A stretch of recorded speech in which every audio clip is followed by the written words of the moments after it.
Hi hello friends, இன்றைக்கி நம்ம என்ன வீடியோ பார்க்க போகிறோன்னா சிக்கன் கறி எப்படி வைக்கிறது தான் பார்க்க போகிறோம். எங்கள் ஸ்டைலில் நாங்கள் எப்படி வைக்கிறோன்னு வாங்க பார்க்கலாம். ஃபஸ்ட்டு நம்ம ஒரு கடாய் எடுத்து தேவையான ஆயில் ஊற்றினதுக்கப்புறம் தேவையான லவங்கம், பட்டை, ஸ்டாரு, கிராம்பு அந்த ஐட்டம்ஸ்லாம் போட்டு நம்ம நல்லா வதக்கிட்டு நம்ம பெரிய உள்ளி 2 கட் பண்ணி வச்சுருக்கோம். அதையும் அதுக்குள்ளே போட்டு நம்ம நல்லா மிக்ஸ் பண்ணிக்கலாம். ப்ரௌன் கலர் வர்றது வரைக்கும் நல்லா கிண்டி விட்டுக்கலாம். ப்ரௌன் கலர் வர நம்ம லைட்டாக உப்பு போட்டிங்கன்னா சட்டுன்னு வெந்துடும். அதுக்கப்புறம் நம்ம கட் பண்ணி வச்சுருந்த தக்காளியை நம்ம அது கூட சேர்த்துக்கலாம். சேர்த்து அதையும் நம்ம நல்லா வதக்கிக்கலாம். தக்காளியும் உள்ளியும் நல்லா மசிஞ்சு வர்ற அளவுக்கு நம்ம நல்லா வதக்கி எடுத்துக்கலாம். அதுக்கப்புறம் பார்த்திங்கன்னா காரத்துக்கு 2 பச்சை மிளகாவை கட் பண்ணி போட்டிருக்கோம். அதையும் அதுக்கு கூட சேர்த்து நம்ம நல்லா வதக்கி முடிச்சதுக்கப்புறம் இஞ்சி பூண்டு பேஸ்ட்டு நல்லா பேஸ்ட் பண்ணி வச்சுருக்கோம் அரைச்சி.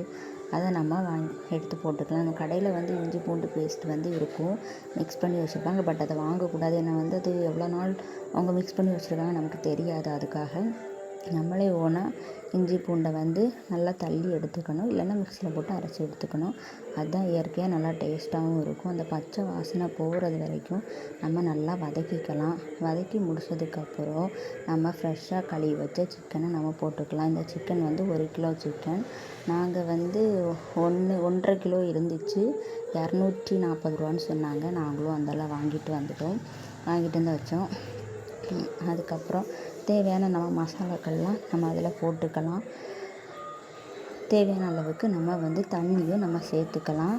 அதுக்கப்புறம் உப்பையும் நம்ம போட்டு கரம் மசாலா, சிக்கன் மசாலா, மிளகு பொடி, மஞ்சள் பொடி, காரத்துக்கு எவ்வளோ வேணுமோ அந்த பொடியெல்லாம் நம்ம போட்டுக்கலாம். தயிர் ஆப்ஷன் தான், வேணுன்னா ஊற்றிக்கோங்க, இல்லைன்னா வேணாம். அப்படி இல்லைன்னா நம்ம எலுமிச்சை மேலோடி நம்ம போட்டுக்கலாம்.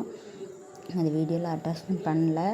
அதையும் போட்டு நம்ம நல்லா கிண்டிட்டு நம்ம ஒரு மூடி வச்சு மூடி ஒரு 20 நிமிஷம் இல்லைன்னா 30 மினிட்ஸ் நல்லா வேகட்டும். நம்ம லோ ஃப்ளேமில் தான் வச்சுருக்கோம். ஹை ஃப்ளேம்னா டக்குன்னு லோ ஃப்ளேமில் வச்சு ஒரு 30 மினிட்ஸ் மூடி போட்டு நம்ம நல்லா மூடி கொதிக்க விட்டுக்கலாம். இதை குக்கர்லனா விசில் வச்சு நம்ம வேக வச்சுக்கலாம். நாங்கள் சாதா கடாயில் தான் நாங்கள் பண்ணியிருந்தோம். தேவையான அளவுக்கு காரம், உப்பு எல்லாம் போட்டு வச்சுட்டு நம்ம மூடி வச்சுக்கலாம். பாருங்கள், நல்லா வெந்துட்டு சுவையான சிக்கன் கறி ரெடி ஆயிட்டு.